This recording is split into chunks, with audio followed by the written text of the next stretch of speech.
28 जनवरी को जिला बस्तर जगदलपुर में शौर्य भवन पुलिस ऑडिटोरियम में उप संचालक अभियोजन आर.के. मिश्रा, एडीपीओ प्रमोद घृतलहरे और एडीपीओ टी.आर. भारती के द्वारा नए कानून भारतीय न्याय संहिता, भारतीय नागरिक सुरक्षा संहिता और भारतीय साक्ष्य संहिता के संबंध में एक दिवसीय जिला स्तरीय क्षमता विस्तार कार्यशाला का आयोजन किया गया। कार्यक्रम पुलिस अधीक्षक शशि मोहन सिंह की उपस्थिति और मार्गदर्शन में किया गया।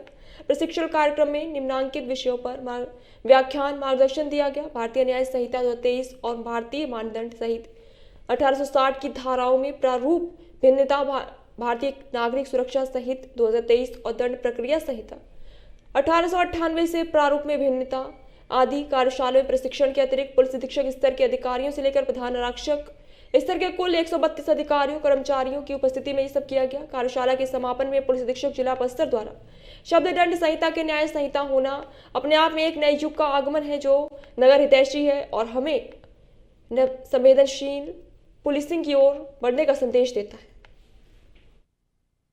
आज के व्याख्यान के लिए आए हुए हमारे विषय के विशेषज्ञ साथी, पुलिस अधिकारी और इस हॉल में बैठे हुए सभी लाभार्थी, आज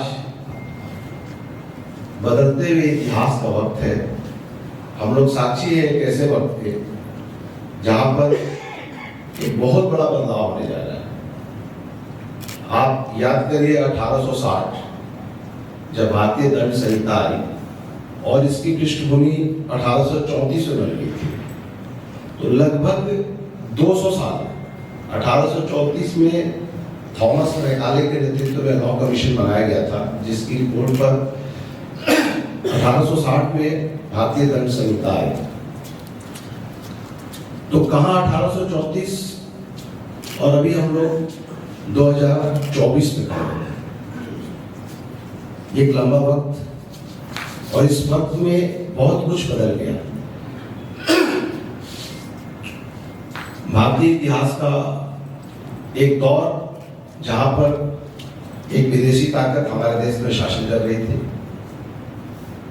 और तब उनके शासन का जो स्वरूप था और उनका जो उद्देश्य था वो विभिन्न प्रकार। आज बस्तर पुलिस के द्वारा कोऑर्डिनेशन सेंटर के शौर्य भवन में 148 पुलिस के अधिकारी कर्मचारी यहाँ पे उपस्थित हुए और डीपीओ आर.के. मिश्रा और उनकी टीम के द्वारा नए कानून में जो बदलाव किए गए हैं, तीनों आईपीसी, सीआरपीसी और एविडेंस एक्ट में, उस पुराने कानून और नए कानून में दोनों का तुलनात्मक अध्ययन करते हुए आज बताया गया कि क्या क्या प्रावधान पुराने थे और उसमें क्या बदलाव किया गया है और उससे न्याय की प्रक्रिया किस तरीके से उसमें गति आ जाएगी, साथ ही उसका फायदा पुलिस को और साथ ही साथ जनता को किस तरीके से मिलेगा, उन सारे बिंदुओं पर चर्चा हुई।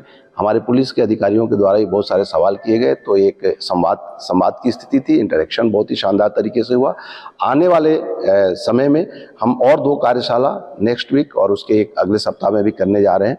निश्चित रूप से इसके द्वारा हमारे पुलिस के अधिकारियों